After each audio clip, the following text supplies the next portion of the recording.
Hello everyone and welcome to Caroline's Craft Tree. I just wanted to give you a little tutorial on how I make my cross-stitch scrap card tags. And these are all made from little bits of old greeting cards.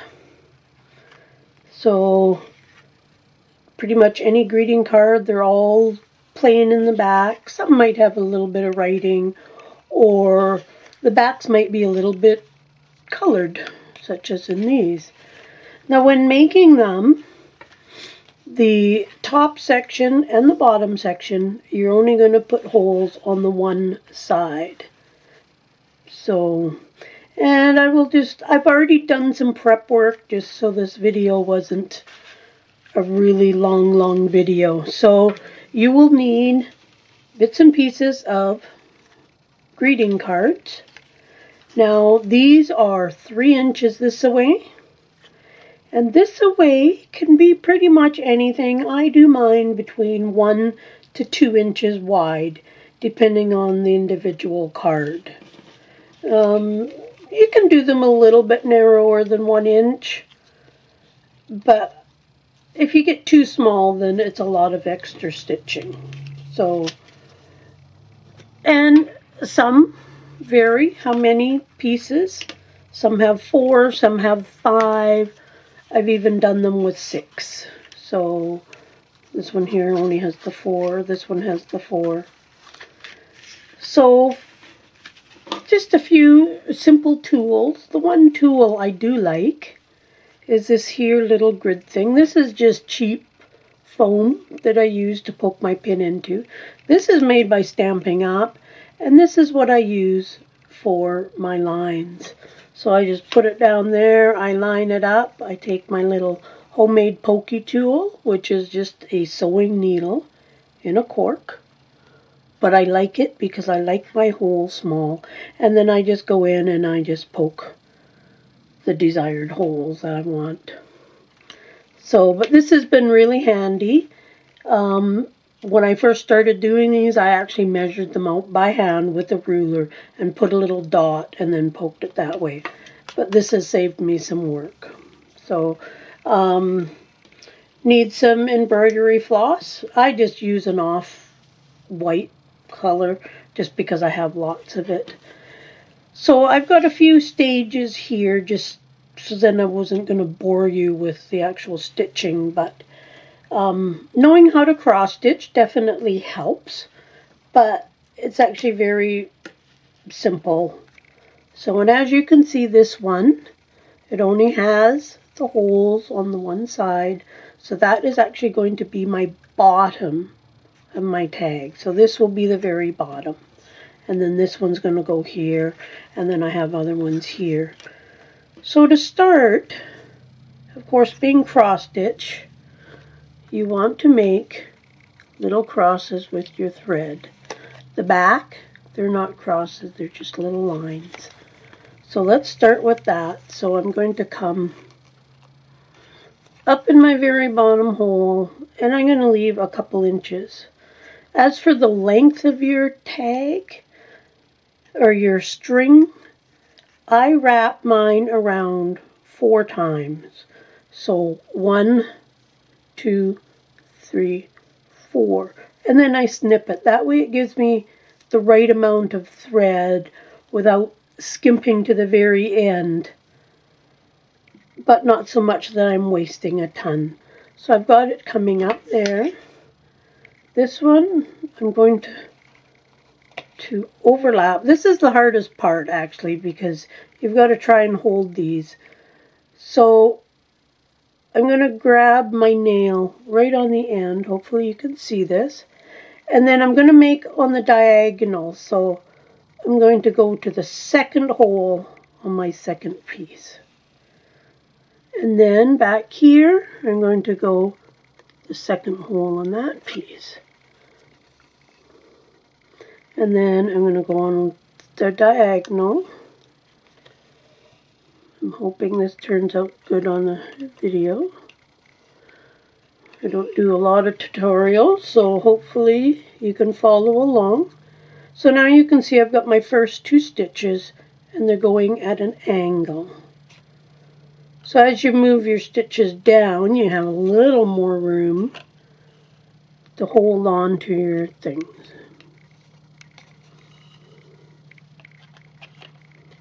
So, and this is going to be the first step of making your cross.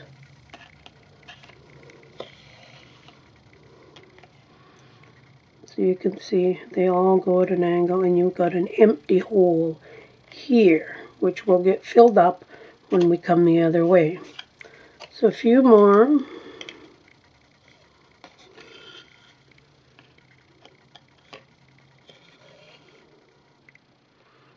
Hopefully I'm staying in frame too.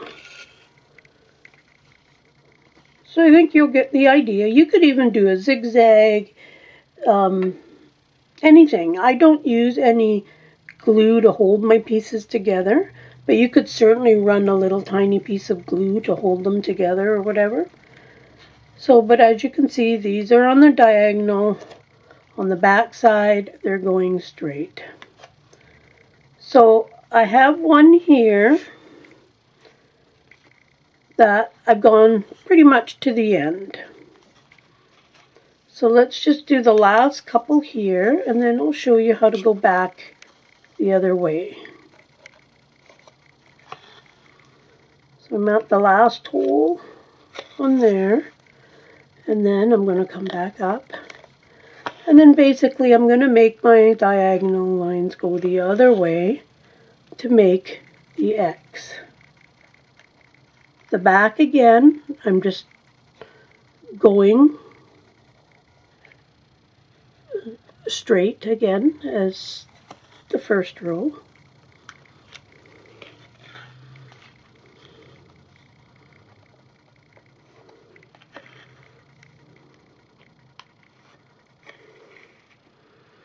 So you get the idea of doing the X's.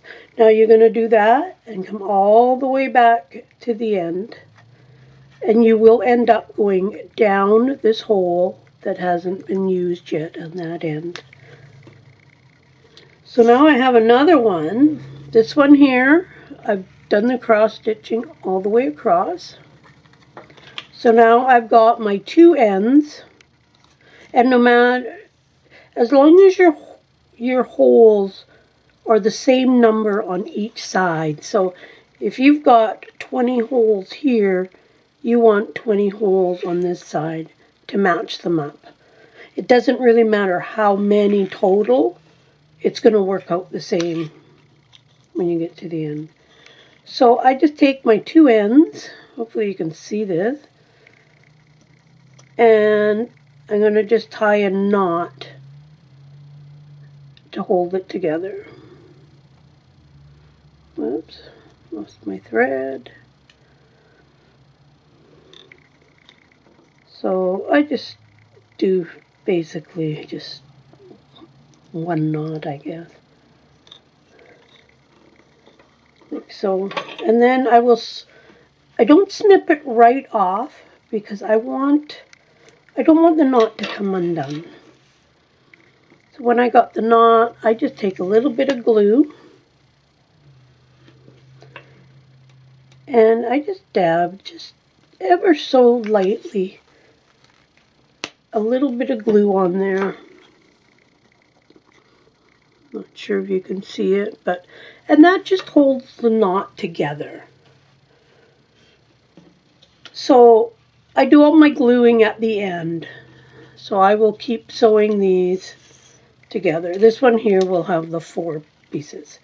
So I'll do this one, then I'll do this one, and then so on. And I end up with this here. Here's the back. You can see my knots of each end, and I've already put glue onto those. And you can, and then I just go and I snip it off closer just to clean it up, make it look nice. You could even leave these as a journaling card instead of cutting them into a tag shape. That's totally up to you. I also ink all of mine because I like having that inked edge here. But you don't even have to ink them if you don't want to. That is entirely up to you.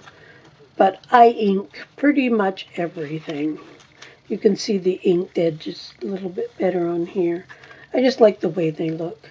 You could back them with paper, but I think that's part of the effect, is seeing the back. And this is a great way to upcycle greeting cards. You could use cardstock. You want something heavy-ish so it holds up with the stitching, and because the only thing holding these together is the stitching, they are actually pretty sturdy. So anyways, I hope you find this useful. I hope that you make some for your journals. I do have the finished tags in my store, which I will link below. And if you have any questions or something isn't clear, please just write me a note and I will do my best to answer your questions. And hit that subscribe button if you like, and we'll talk to you soon. Bye.